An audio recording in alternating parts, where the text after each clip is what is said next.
भक्ति गाथा नारद भक्ति सूत्र का कथा भाष्य, जिसमें श्रद्धेय में बताते हैं परमात्मा से परम प्रेम है भक्ति। सुवर्चा की वाणी की मिठास सभी के अंतर मन में खुलती गई।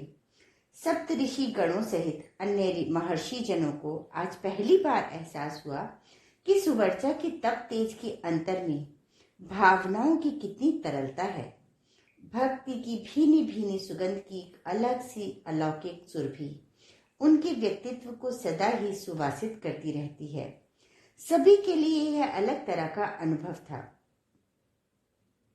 अब तक तो सभी उनके तप व ज्ञान से परिचित थे, आज उनके अंतःकरण की भक्ति से भी परिचय हुआ।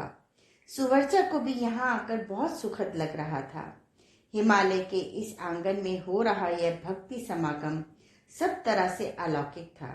ऐसा लग रहा था कि भक्ति की हजारों हजार धाराएं यहाँ अनोखा संगम रच रही हैं। इस संगम के पावन तट पर एक नहीं अनेक तीर्थराज प्रयाग विनिर्मित हो रहे हैं। भक्ति भक्त व भगवान यहाँ एकाकार हो रहे थे। सुवर्चा के साथ अन्य को भी इस सच की अनुभूति हो रही थी। यहाँ आकर सुवर्चा के मन में कृतज्ञता के भाव थे।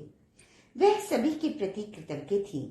खास तौर पर देव ऋषि नारद के प्रति उनकी कृतज्ञता आंखों में छलक उठी।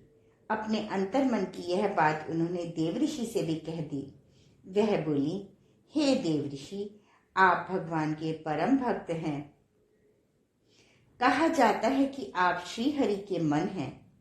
इसका सच मुझे यहीं आकर पता चला।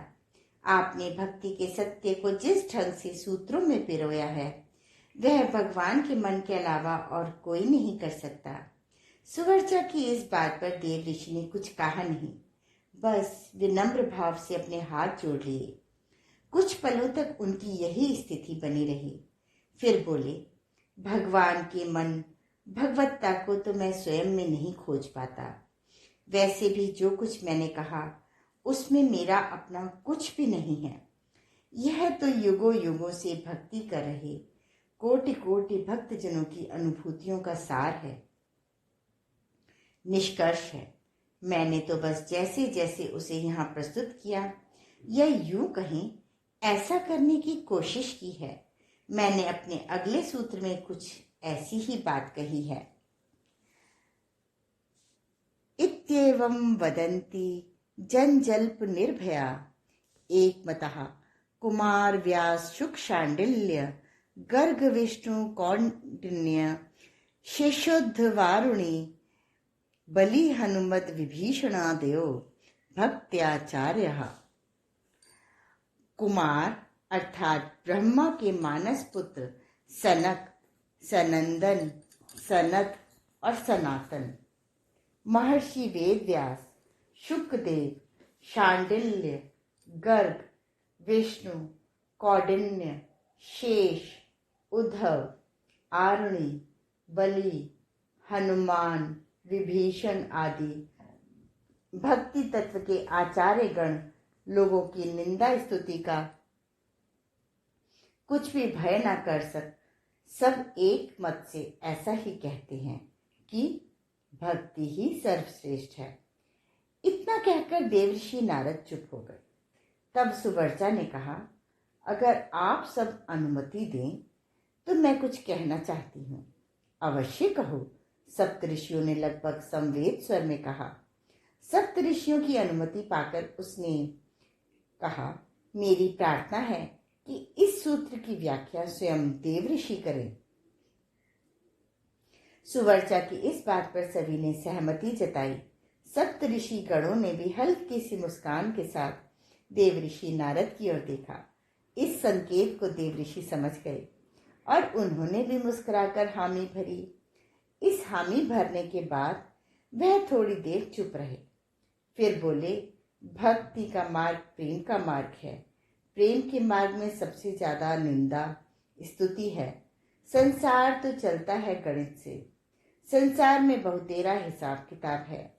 संसार की हर एक व्यवस्था तर्कपूर्ण होने की अपेक्षा रखती है, लेकिन जहां तक भक्ति का मार्ग है तो इस मार्ग का राही, प्रेम पथ का पथिक सब सीमाएं तोड़कर चलने लगता है। संसार की व्यवस्था कभी भी प्रेम को स्वीकार नहीं कर पाती। यहाँ ना तो सामान्य प्रेम स्वीकार है और ना ही भगवान का प्रेम किसी को स्वीकार हो पाता है, क्योंकि जब प्रेम बहता है तो सब किनारे कगारें टूट जाती हैं। इसी वजह से समाज घबराता है। इसीलिए वह भक्तों के लिए अनेकों अवरोध विरोध खड़ा करता है। यह कहकर नारद ने सुवर्चा की ओर देखा, फिर कहा, जिसे समाज की निंदा स्तुति का भय है वह भक्त ना हो पाएगा, उससे प्रेम ना हो सकेगा। मगर बात सोचने की तो यह है कि समाज ने स्तुति भी की तो क्या हो जाएगा? इससे कोई तृप्ति मिलने से तो रही, इससे अंतर्मन की प्यास तो ना बुझेगी, तालियों की आवाज से प्राणों के फूल तो ना खिल सकेंगे, गले में पड़ी फूल मालाओं से आंतरिक दरिद्रता तो ना मिट सकेगी। सच तो यह है कि समाज की स्तुति, इसकी चिंता में व्यक्ति और व्यक्तित्व दोनों ही छोटे हो जाते हैं। एक अनजाना डर इन्हें घेर लेता है। धीरे धीरे उड़ने की क्षमता खो जाती है, यहाँ तक कि उड़ने का स्वप्न भी खो जाता है। अपनी बात कहते हुए देवऋषि मुस्कुराए और कहने लगे, समाज अपने द्वारा किए गए सम्मान के बदले बहुत कुछ, यहाँ तक कि सब कुछ छीन लेता है।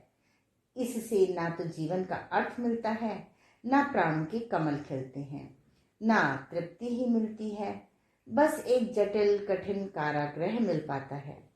इसीलिए जो भक्त बनते हैं वे कभी भी समाज द्वारा मिलने वाले सम्मान या असम्मान की परवाह नहीं करते। उन्हें ना तो प्रशंसा का लोभ लगता है और ना ही निंदा से भय। वह इस सच को गहरे से आत्मसात कर लेते हैं कि भीतर के आनंद के सामने कोई भी वर्णनीय नहीं है। उनके लिए परमात्मा का संबंध प्रथम है, अन्य सारे संबंध बाद में।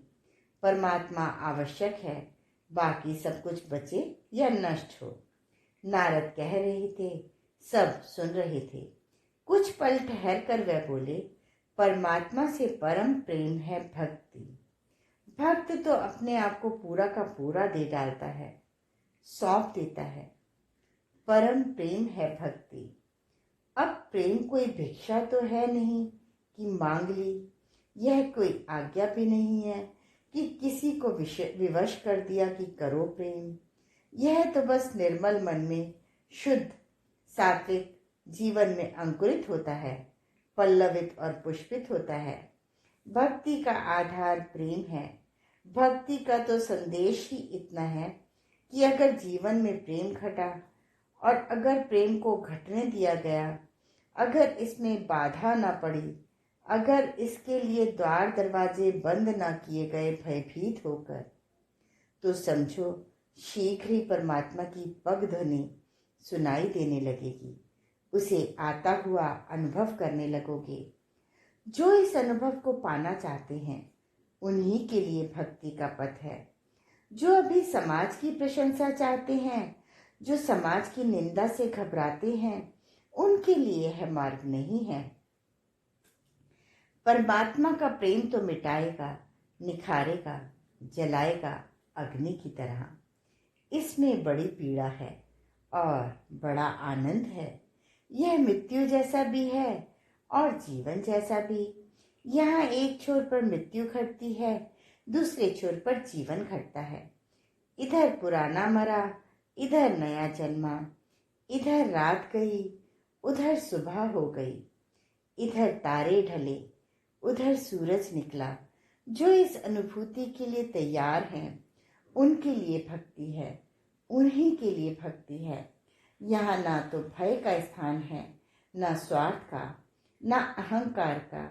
इसे वही जानता है जो इस पथ पर चल पड़ता है। जो इस पर चल पड़े, चलते रहे, वही भक्ति के आचार्य हैं। उन्हीं के अनुभव इसके सूत्रों में पिरोए हैं। आज के स्वाध्याय का क्रम यहीं समाप्त होता है।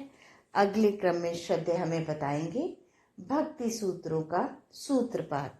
धन्यवाद।